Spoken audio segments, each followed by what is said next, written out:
Salve, salve família, ó, quer gravar o seu podcast, o seu conteúdo? Acesse o link que tá aqui na descrição, a Diz TV tem a solução pra você. Exatamente, até porque o cara ele dá aula na Flá TV, tá dando aula agora no Gold, enfim, e a gente vai trocar muito essa ideia, mas antes, saber como começou, né? Da onde veio o Bruno Pet, analista, professor do Tatiquês, como a galera gosta de dizer, e até um elogio que eu gosto muito, que você traduz um pouco o Tatiquês, sabe? Eu acho que essa maneira... termos. Exatamente, essa maneira de se comunicar é uma maneira que eu até gosto de usar e fica muito claro para qualquer pessoa que assiste, né? Ficar usando overlap, sei lá, sabe? Saída lavou o piano, né? Tipo, tem um doble. É muito mais simples você simplificar, né? Saída com 3 homens ali e tal.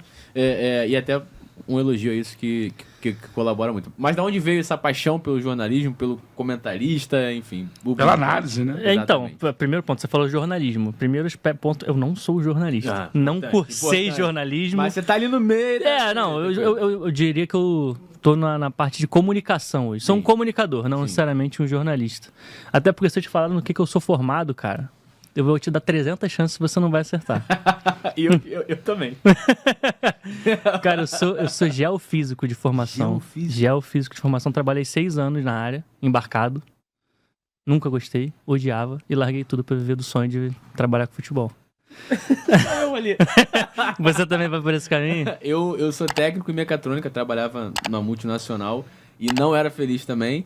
E aí comecei a fazer algumas lives com o Felipe Fontoura, que tem um canal que cobre o Flamengo também. E aí me apaixonei pela área e falei, vou transicionar. Largar tudo. Irmão, e fiz igual isso, cara.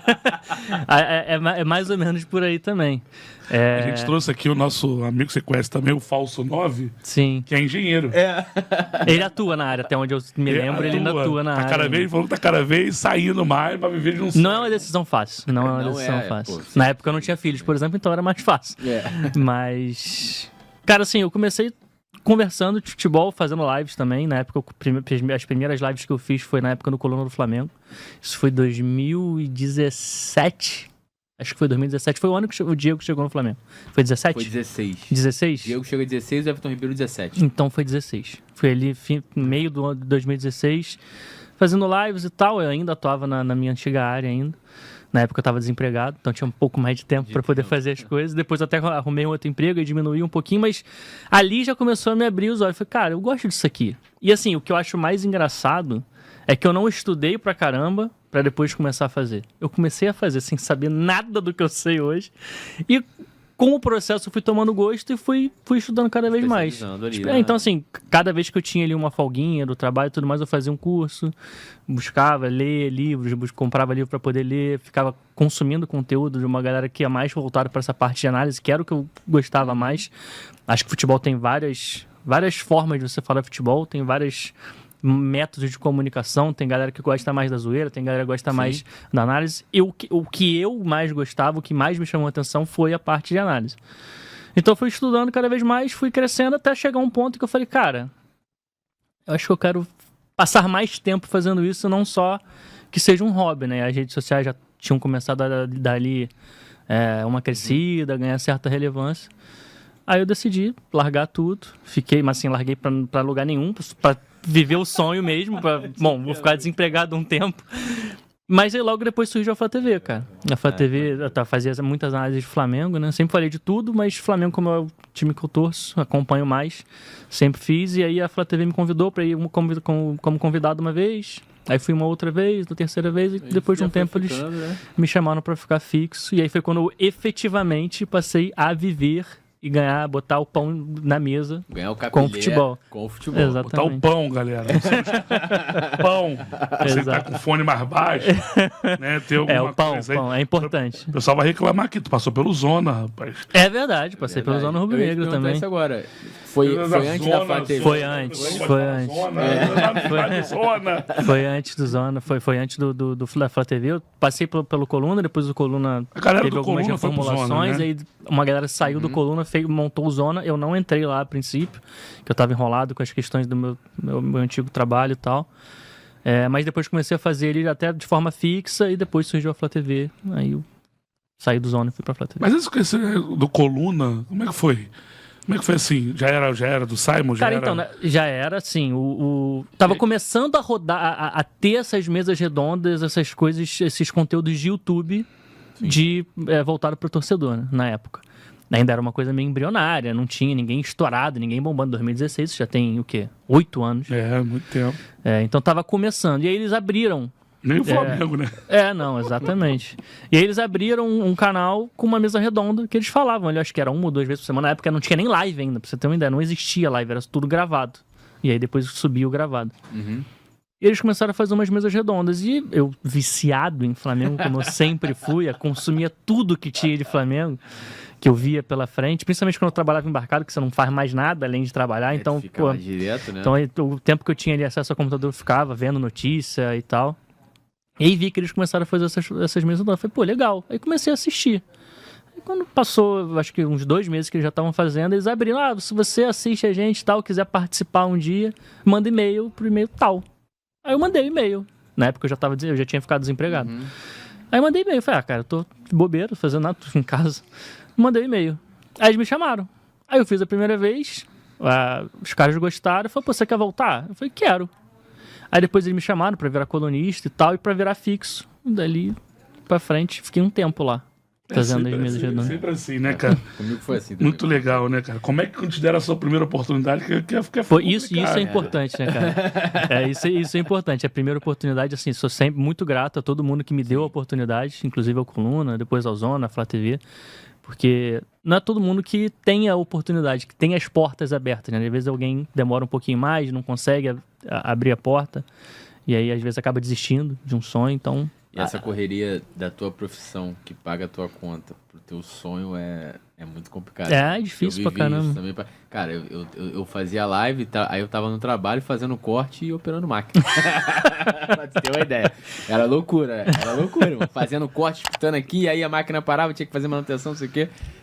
Mas, pô, hoje eu tô vivendo também do que eu gosto muito. O que eu queria te perguntar também, eu fiz um curso de Eduardo Bartem, de futebol e tática. Até muito bom. Pra aprender um pouco mais. O curso eu não sei, mas ele é muito bom, então o curso deve ser também. E ele e o Rafa Scout também. Sim, também é outro muito bom também. E aí eu comecei a estudar e tal, as nuances do jogo, e eu comecei, jogando bola, eu comecei a aplicar. Tá ligado? O que o cara falava. Eu voei no futebol, cara. Isso chegou a acontecer contigo quando começou a estudar. Pô, vou jogar uma pelada aqui. Cara. Posicionamento, postura corporal, quando a bola tá coberta, descoberta. Cara, eu voei. Eu falei assim, meu irmão, que bizarro. Chegou a ter esse impacto cara, até na tua vida pessoal ali? Já tive algumas coisas. Eu gosto também de jogar minha peladinha. Jogava todo sábado. Fiquei 1 ano e 2 meses lesionado. Tô voltando zagueirão agora da Flá TV. É mesmo? Já joguei Copa Sérgio, inclusive. Cheguei na final da Copa Sérgio. A gente acabou perdendo no ano que eu não joguei. A Flá TV não passou nem na fase de grupos. Não sei se tem relação, mas... Crise. Opa, mas calma aí, esse ano jogou e também não passou, hein? Quem é o treinador? Fora treinador. Calma aí. Quem é o treinador? Quem é o treinador? Calma aí, Fora que a gente treinador. trabalha só com a verdade aqui. Vai falar mal do treinador, Esse ano jogou. Não jogou esse ano, não? Quem? A Flá TV jogou. É que eu tava machucado, não joguei. Você não jogou, né? Mas jogou. É verdade. E a Flá TV nem passou. Não passou. É porque a culpa é sempre do treinador. Apareceu um tal de sintonia que estragou. O sintonia. Perdeu na final, crise. Fora a castanha. Mas apesar de não ter passado de fase, a Flá TV empatou com a Casé. Que foi o time que acabou sendo campeão na fase de grupos, né? Não perdeu o jogo. Enfim, acabou não conseguindo passar. Mas, esse ano chegaremos fortes mais uma vez. Mas sobre a sua pergunta, cara, já consegui aplicar. Tem que combinar com sintonia, hein? É claro que, assim, o nível competitivo é totalmente diferente. Sem dúvida. Mas uma coisa em outra já deu pra aplicar e você sente a diferença. Mas até o nível mesmo, a gente, pô, não tem porte de atleta, né? Porra, eu então... E, cara, eu fui jogar, só o posicionamento me fez ganhar de vários ali que correm mais que eu, que são mais rápidos. É bizarro mesmo. Quando você começa a estudar o mecanismo do futebol, até você começa a ter uma visão um pouco mais analítica também daquilo. Pô, como é que o cara ele toca pra trás? Cara, existe uma questão ali, o cara tá assim, assado, né? Isso me impactou bastante. E você falou, chegou na Flá TV, com certeza, né? Diversas transmissões. Queria que você contasse pra gente as mais marcantes aí, aquela que falou assim, pô, mano, isso aqui eu quase chorei, tive que me segurar.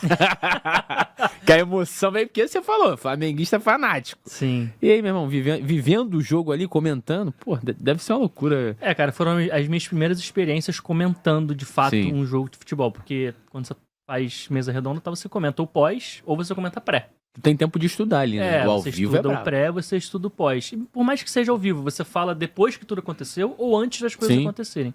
Quando você comenta o jogo, você tem que comentar enquanto as coisas estão acontecendo. Então, esse ao vivo que eu disse é na hora ali Isso, mesmo, né? exato, exatamente. Então, assim, de fato, tem algumas questões que dificultam um pouco mais, são mais difíceis. Mas, cara, em relação a essa questão de torcer, de ter que se segurar e tudo mais, algumas vezes foi difícil, não minto. Eu comentei, por exemplo, a final da Libertadores de 2021, Flamengo e Palmeiras. Nossa senhora. Eu estava na Flá TV nesse jogo. Foi bem difícil, bem difícil. Mas uma coisa que me ajudou muito a não pirar completamente ao vivo, que, enfim, seria minha última transmissão na Flá TV, foi justamente já ter uma bagagem de estudo, de análise tática, para poder entender o porquê das coisas e, principalmente, a questão humana. Porque esse jogo foi o jogo que o Andrés Pereira deu aquele vacilo. Sim. E o Flamengo acabou tomando o gol do Davidson ali no finalzinho. E assim, pra mim, futebol tem uma questão que é muito tática, mas também tem vários outros aspectos. Sim. É técnico, é físico. Psicológico e também é também. muito psicológico.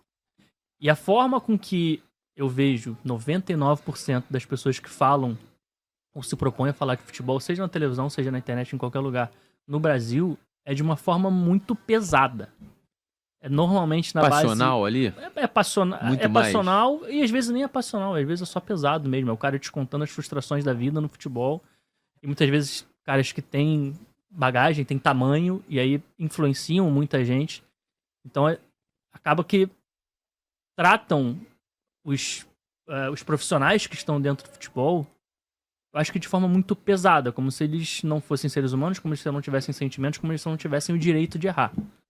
Então, assim, isso me deu uma certa visão diferente pra, no momento em que aconteceu aquela questão do Andreas, eu não chegar ali massacrando o cara. Porque eu já sabia que muita gente ia fazer isso.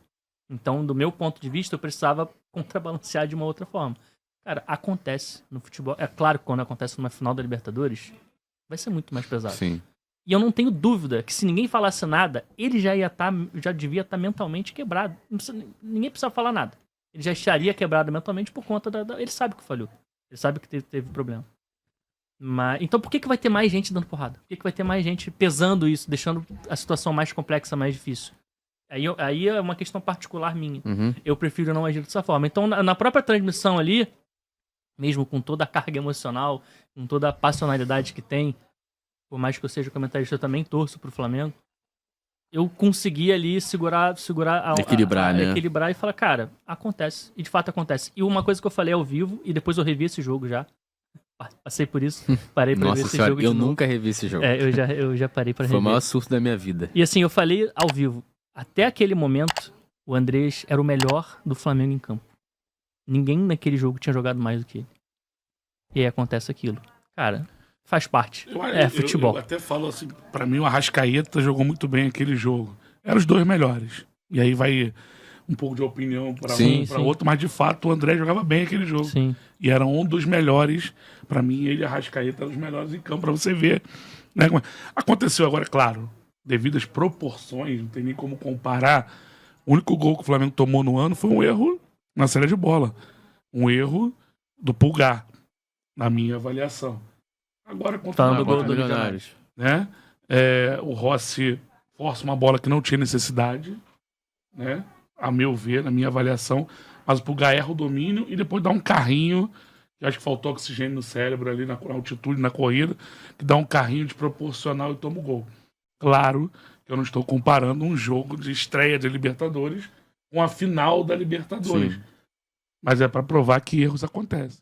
E aí, gostou desse corte? Então deixa aquele like, se inscreve no canal e compartilha esse vídeo com seus amigos de Papo Podcast. Tamo junto.